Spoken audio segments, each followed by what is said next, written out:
Assalamualaikum warahmatullahi taala wabarakatuh. Alhamdulillahirabbil Bismillahirrahmanirrahim. Yang berhormat Encik Amirul, Pengarah Institut Pendidikan Guru Kampus Bahasa Melayu. Alhamdulillah, bersyukur kita pada petang ini dengan izin serta limpah rahmatnya dapat kita sama-sama berkumpul dalam satu program ceramah perpaduan ummah yang akan disampaikan oleh penceramah jemputan kita pada petang ini. Saya bagi pihak IPG Kampus Bahasa Melayu turut sama merakamkan ucapan terima kasih yang tidak terhingga kepada tuan-tuan dan puan-puan, khususnya kepada yang berhormat Encik Dr. Mirza kerana sudi meluangkan masa bagi bersama-sama menjayakan program ceramah yang kita rencanakan pada hari ini. Bagi memberkati majlis, marilah kita sama-sama membaca Ummul Kitab Al-Fatihah.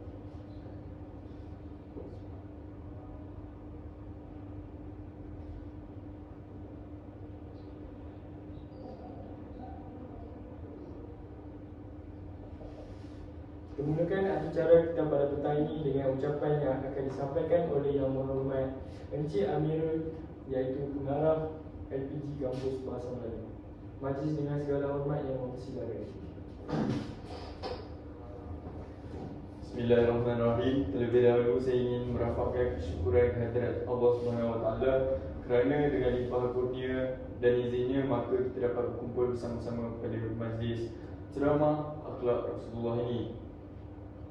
Saya ingin mengambil kesempatan ini untuk mengucapkan terima kasih kepada pihak penganjur yang telah mengundang saya ke majlis ilmu ini sekaligus menyempurnakan majlis perasmian ceramah akhlak Rasulullah ini. Setinggi-tinggi syabas datanya yang diucapkan kepada ahli jawatan kuasa, pelaksana dan semua ahli dalam menjayakan ceramah pada kali ini. Atas komitmen dan dedikasi yang tinggi sehingga ceramah ini dapat diadakan pada hari ini.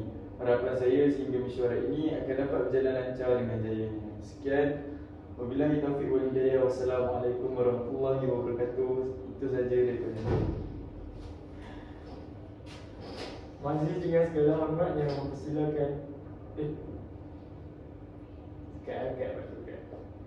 Majlis merangkamkan setinggi-tinggi penghargaan dan ucapan terima kasih kepada Encik Amirul atas ucapan itu tadi. Semoga segala amanat dan ucapan itu tadi dapat kita hayati dan ambil tindakan bersama, insya-Allah. Kini tibalah masa untuk kita mendengar ceramah yang akan disampaikan oleh penceramah jemputan kita yang tidak asing lagi kepopulerannya, sama ada di kaca TV maupun di media sosial, iaitu saudara tuan Dr. Mirza untuk berkongsi dan memberikan panduan dan nasihat kepada kita semua. Sidang hadirin sekalian, dalam sebuah hadis riwayat Imam Tirmizi, Nabi Muhammad SAW bersabda yang bermaksud, barang siapa yang keluar untuk menuntut ilmu sama seperti orang yang berjuang di jalan Allah sehingga mereka kembali semula ke rumah mereka. Sidang hadirin sekalian, ini adalah kelebihan orang-orang yang menuntut ilmu kerana tanpa ilmu bekasnya ilmu agama, kita akan berhadapan dengan bermacam-macam masalah. Jadi untuk tidak melengah-lengahkan masa, sekarang majlis menjemput saudara tuan Dr. Mirza untuk menyampaikan ceramahnya. Dengan segala hormatnya dipersilakan. A'udzubillahi minasyaitonirrajim. Bismillahirrahmanirrahim. Pertama sekali terima kasih untuk tuan pengacara majlis Encik Aiman Syafiq kerana telah menjemput saya pada hari ini, dan terima kasih juga kepada Yang Berhormat Tuan Pengarah IPG Kampus Bahasa Melayu kerana turut hadir ke majlis kita hari ini. Terima kasih buat semua yang hadirin majlis ilmu kita pada hari ini, dan mari kita mulakannya dengan Ummul Kitab Al-Fatihah sekali.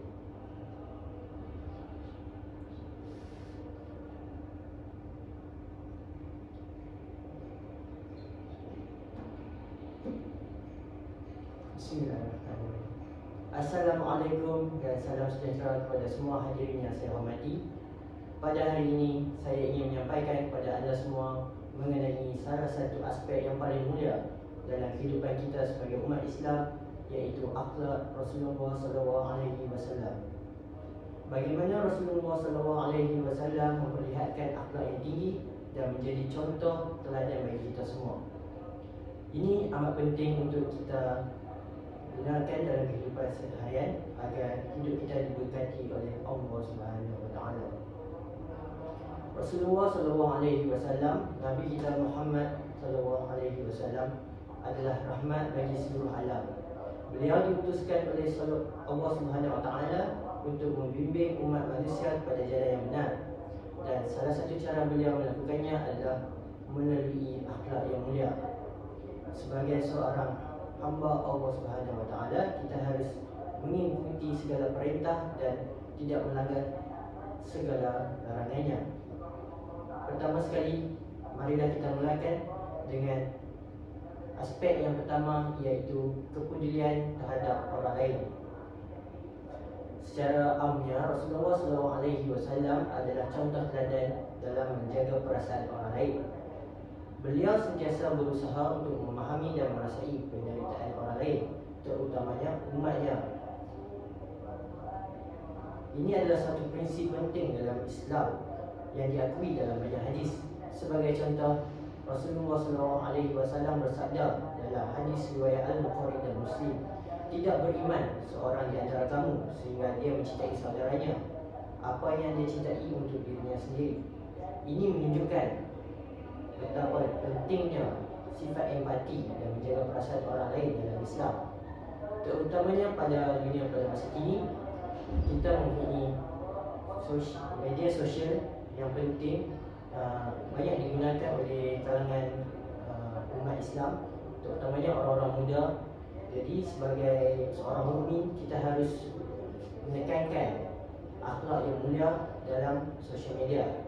Sebagai contoh, apabila kita meletakkan sesuatu komen ataupun meletakkan sesuatu posting di dalam sosial media kita, kita harus berjaga-jaga dengan kata-kata kita, apatah lagi dengan tingkah laku kita dengan orang lain. Bagi saya, kita harus menjaga kata susila kita agar kita dapat mengelakkan daripada perkara buruk yang berlaku. Ini secara tidak langsung akan membolehkan kita dirahmati oleh Allah Subhanahu Wa Taala. Kedua, kesederhanaan dan kepantasan. Rasulullah SAW hidup dengan kesederhanaan, tidak pernah berlebihan dalam apa juga pun perkara. Walaupun beliau adalah pemimpin yang besar, beliau mengajarkan kita untuk menjauhi kemewahan berlebihan dan menjalani kehidupan yang sederhana. Okey, mari saya terangkan sedikit sebanyak tentang pribadi Rasulullah SAW. Menurut para ulama, perasaan sedih yang berpanjangan akibat tidak mendapat sesuatu atau berlakunya sesuatu perkara buruk bukanlah ciri-ciri sifat sebenar Rasulullah SAW. Bahkan ia memberi maksud bahawa baginda amat prihatin dan sentiasa berfikir bagaimana untuk menguruskan dakwah pada jalan Allah dan menyeru manusia agar dapat menerimanya, di samping berjihad menentang kaum musyrikin. Selain itu, mendalami ilmu pengetahuan dan melaksanakan tuntutan ibadah dalam bentuk yang paling sempurna. Kita dapat mencontohi Rasulullah SAW dengan melakukan dakwah di mana-mana sahaja kita berada. Selain pada itu, peran pentuturan baginda berupa beberapa patah perkataan tetapi memberikan maksud yang amat luas dan mendalam, seperti sabda baginda, agama itu adalah nasihat. Peliharalah Allah, maka Allah akan memelihara kamu. Bertakwalah kepada Allah di mana sahaja kamu berada. Dan banyak lagi, sebagaimana yang dinyatakan oleh Imam Nawawi dalam kitab Al-Azkar beserta keterangan hadis-hadis tersebut. Adalah benar untuk kita tidak berlebihan atau tidak terlalu ringkas. Perwatakan seperti baginda yang bersederhana di antara bengis dan lemak amat bagus untuk dicontohi. Baginda sangat menghargai sesuatu nikmat walaupun sedikit. Kita juga harus mengikuti apa yang baginda lakukan. Kita harus menghargai setiap nikmat yang diberikan oleh Allah Subhanahu Wa Taala. Terutamanya pada zaman kini, saya melihatkan diri saya sendiri tidak bersyukur dengan apa yang ada di depan mata. Jadi, untuk mencontohi Rasulullah SAW, kita harus menerapkan sifat syukur dalam diri. Untuk para hadirin yang menghadiri majlis kita pada hari ini, haruslah kita ingat agar tetap bersyukur walaupun apa jua kita hadapi. Misalnya walaupun kita berada di dalam kesukaran, tidak kiralah dari segi ekonomi ataupun kesihatan, kita haruslah bersyukur dengan apa yang ditakdirkan oleh Allah Subhanahu Wa Taala di dalam qada dan qadarnya. Perkara-perkara keduniaan tidak akan mencetuskan kemarahan baginda, tetapi jika kebenaran dicabuhi, kemarahan baginda memuncak sehingga baginda berjaya menegakkannya. Kita juga harus mencontohi perkara ini kerana kita perlu hidup dalam suatu suasana yang harmoni. Kerana jika tidak ditegakkan keadilan, maka bagaimana kita nak hidup dengan tenang? Jika kita tidak hidup dengan harmoni, bagaimana kita nak diberkati oleh Allah Subhanahu Wa Taala? Selain pada itu, baginda tidak merasa marah untuk kepentingan diri baginda semata-mata dan tidak pernah memperjuangkan kemahuan diri baginda. Baginda sentiasa ingat kepada seluruh pengikut-pengikutnya, terutamanya manusia pada akhir zaman. Seandainya baginda ini mengisyaratkan kepada sesuatu, baginda akan mengisyaratkan dengan seluruh tapak tangan baginda. Seandainya baginda merasa kagum, tangannya akan dipusingkan. Ketika berbicara, baginda memegang tangan baginda dengan cara meletakkan tapak tangan kanan di atas ibu jari kirinya. Sekiranya baginda marah, baginda akan berpaling, pergi dan tidak akan kembali. Dan sekiranya baginda bergembira, baginda akan menundukkan pandangannya. Ketawa baginda adalah berbentuk senyuman yang menyerlahkan gigi baginda, seakan-akan butiran embun yang bersinar tanpa mengeluarkan suara yang berdekah-dekah. Ini menunjukkan sifat yang bersederhana ketika seronok, ketika sedih dan ketika marah. Kita dapat mencontohi akhlak baginda ketika marah. Jika kita marah terhadap sesuatu perkara, kita harus simpan dan pendam dan tidak menunjukkan kemarahan kita kepada orang lain. Misalnya ketika kita marah dengan rakan-rakan ataupun marah dengan guru ataupun sebagainya, kita harus menahan rasa sabar itu dan terus pergi meninggalkan masalah tersebut.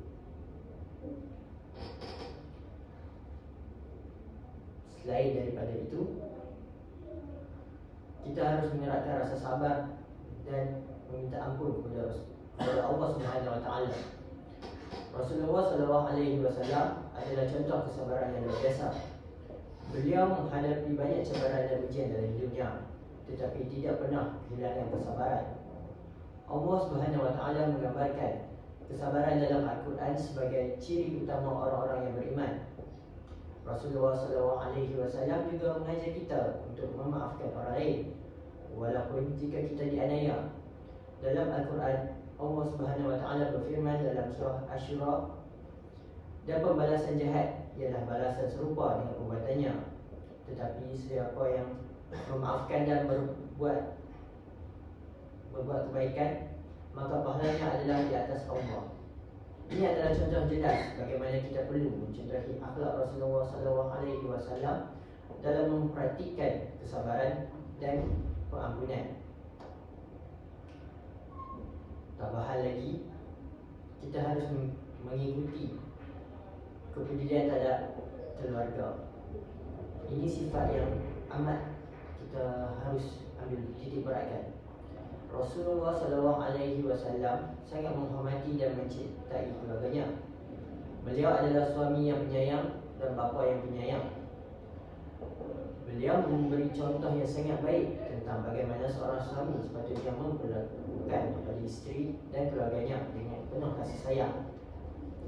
Ini merupakan satu prinsip penting dalam Islam yang ditegaskan dalam banyak hadis. Sebagai contoh, Rasulullah SAW bersabda dalam hadis riwayat Ahmad, sebaik-baik kamu adalah yang terbaik kepada keluarganya, dan aku adalah yang terbaik kepada keluargaku. Rasulullah SAW juga mengajarkan perlunya menghormati ibu bapa, anak-anak dan keluarga secara keseluruhan. Di samping itu, kita juga harus patuh kepada Allah. Ini merupakan fokus yang paling penting. Rasulullah SAW adalah teladan dalam kepatuhan kepada Allah. Beliau sentiasa berdoa dan tunduk pada perintah Allah. Akhlaknya yang tinggi berasal dari keimanan dan ketaatan yang kukuh pada Allah Subhanahu Wa Taala. Sebagai umat Islam, kita haruslah mengikuti teladan Rasulullah SAW dalam beribadah dan menjalani kehidupan seharian dengan penuh kesedaran akan perintah Allah Subhanahu Wa Taala. Ini supaya hidup kita sentiasa diberkati. Hal ini kerana hidup kita penuh dengan dosa. Setiap hari boleh dikatakan kita akan melakukan dosa walaupun secara tidak langsung. Kita harusnya meminta pertolongan kepada Allah Subhanahu Wa Taala agar diri kita menjadi lebih baik dan meminta ampun kepada Allah Subhanahu Wa Taala agar dosa-dosa kita dihapuskan. Ini supaya di akhirat kelak kita tidak akan disiksa dan secara tidak langsung akan memasuki syurga Allah. Ini juga akhlak yang penting untuk kita terapkan. Selanjutnya, kelembutan jiwa dan kemuliaan perasaan Rasulullah SAW. Baginda menggalas beban tugas sebagai seorang Nabi. Baginda juga memikul tugas berdakwah dan memikirkan permasalahan umat sejagat yang tidak mampu dipikul oleh gunung gana. Kepribadian Nabi SAW diwarnai dengan kelembutan jiwa dan kemuliaan perasaan seorang manusia dalam bentuk yang terbaik. Meskipun baginda adalah seorang yang tegas serta mempunyai keazaman yang tinggi melebihi para nabi yang lain dalam melaksanakan tugas dakwah dan menegakkan agama Allah SWT serta melaksanakan perintahnya. Nabi Muhammad SAW tidak pernah melupakan jasa sahabat-sahabat sejati yang menyambut seruan dakwah baginda. Baginda juga memperjuangkan Islam dengan jiwa dan raga di jalan Allah SWT. Baginda sentiasa mengenang jasa-jasa mereka yang telah berkorban mempertahankan ajaran Islam dan mendoakan dan menziarahi pusara mereka yang sudah tiada. Kecintaan baginda turut melangkaui tempat berlakunya peperangan seperti peperangan Uhud dan selanjutnya. Selain itu, Nabi Muhammad SAW juga terkenal dengan sifat pemurah dan kesabaran baginda. Rasulullah SAW merupakan penghulu karya manusia dan seorang guru yang mengajar mereka supaya berakhlak mulia, pemurah dan merendah diri.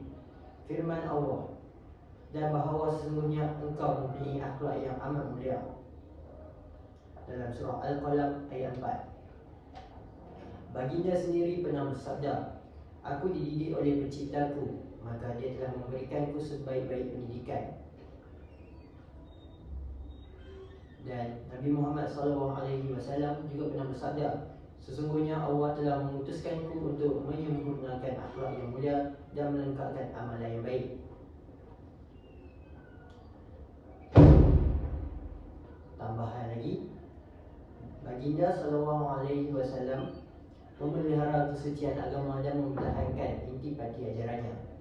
Walaupun Nabi Muhammad SAW mempunyai sifat lemah lembut, pemaaf, kesabaran yang tinggi dan tidak mempedulikan kesilapan-kesilapan kecil yang dilakukan oleh orang ramai, namun baginda sangat menjaga kesucian agama dan sangat mempertahankan intipati ajaran agama dan akidah tauhid. Baginda juga sangat berhati-hati terhadap perkara yang boleh menyebabkan bahaya kepada umat Islam, seperti terjebak dalam perkara yang tidak berasaskan kepada hakikat yang sebenar, bersikap melampau, mengagung-agungkan tokoh dan kembali kepada amalan jahiliah. Ini harus diterapkan oleh manusia pada akhir zaman kerana berlakunya salah faham dalam konsep yang mengagung-agungkan tokoh-tokoh yang tidak sepatutnya. Misalnya, wanita-wanita sekarang sangat-sangat mengagungkan idola-idola mereka, terutamanya para penghibur, para ahli politik dan sebagainya. Semua dilakukan tanpa merasa ragu atau tunduk kepada kepentingan pentadbiran politik. Tindakan tersebut sangat jelas berbeza dengan tindakan yang dilakukan oleh pemimpin parti politik pada hari ini. Contoh jelas yang dapat dilihat ialah ketika putera Nabi Muhammad SAW meninggal dunia dan berlakunya gerhana matahari pada hari tersebut. Orang ramai mula berkata, matahari menjadi gerhana kerana kematian Ibrahim, putera Rasulullah SAW. Rasulullah SAW berucap di hadapan orang ramai dengan bersabda, Muka Rasulullah Kak Azaid. Sekiranya seorang pendakwah, pemimpin atau tokoh lain yang berada di tempat Rasulullah SAW, nescaya mereka sekurang-kurangnya akan berdiam diri terhadap apa yang berlaku kerana ia boleh memberikan keuntungan kepada dakwah atau gerakannya. Peristiwa tersebut boleh memberikan peluang kepada mereka untuk menarik hati, menguatkan kepercayaan dan kekaguman orang ramai terhadap mereka. Peristiwa sedemikian merupakan suatu yang diharapkan oleh kebanyakan pemimpin bangsa, persatuan dan negara. Mereka akan memanipulasi peristiwa sedemikian dengan berbagai helah bagi menarik kepercayaan orang ramai.